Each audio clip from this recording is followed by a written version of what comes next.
Ketika Allah menunjukkan kebajikannya pada orang berdosa, kata yang tepat adalah kasih karunia. Kasih karunia adalah kebaikan Allah pada pendosa-pendosa yang tak layak.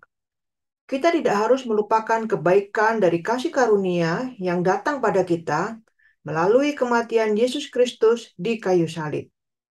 Kasih karunia dan keselamatan memiliki hubungan sebab dan akibat. Oleh kasih karunia, kamu diselamatkan. Kasih karunia Allah yang menyelamatkan semua manusia sudah nyata.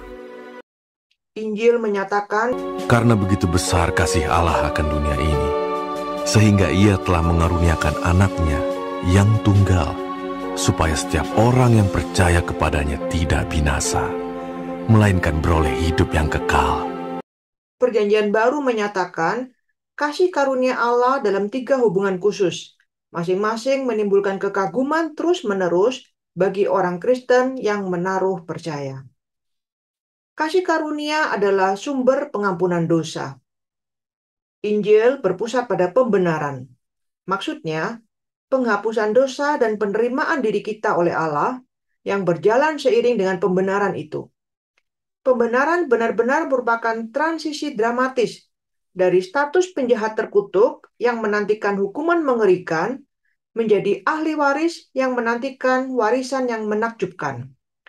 Pembenaran itu bersifat cuma-cuma bagi kita, tetapi sangat mahal bagi Allah, sebab harga yang harus dibayar adalah kematian anak Allah sebagai penebus dosa. Mengapa Allah tidak menyayangkan anaknya sendiri, tetapi menyerahkannya bagi kita semua? Karena kasih karunia-Nya.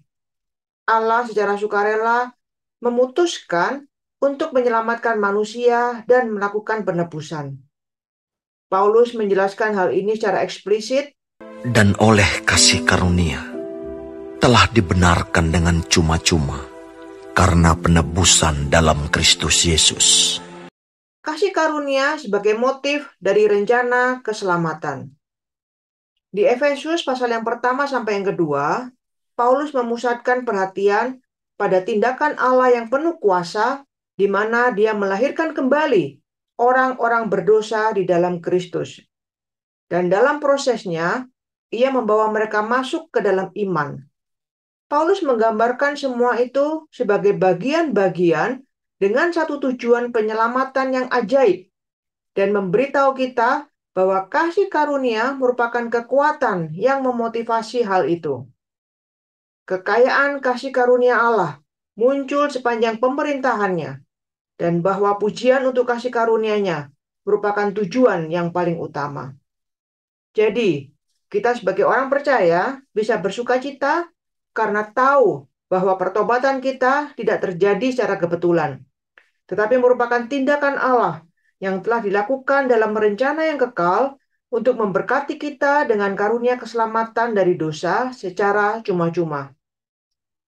Allah berjanji dan berencana untuk melakukan rencananya sampai tuntas, dan karena rencananya dilakukan oleh kuasa yang berdaulat, maka tidak ada yang dapat menggagalkannya.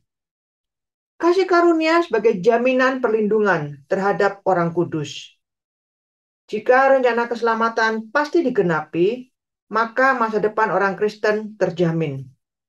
Kita saat ini dan selamanya akan terpelihara dalam kekuatan Allah karena iman, sementara menantikan keselamatan.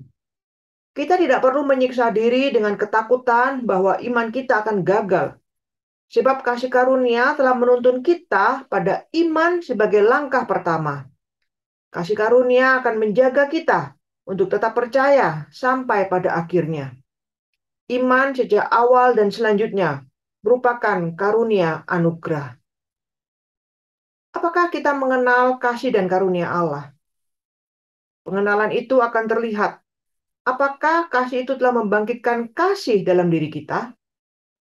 Kalau kasih itu ada, pasti akan ada kerinduan untuk memberikan kesenangan. Allah menyatakan kehendaknya bahwa orang yang menerima kasih karunia harus memberi diri mereka melakukan perbuatan baik yang diminta Allah. Dan ucapan syukur akan menggerakkan setiap orang yang sungguh-sungguh telah menerima kasih karunia untuk melakukan hal yang dituntut Allah. Tuhan memberkati.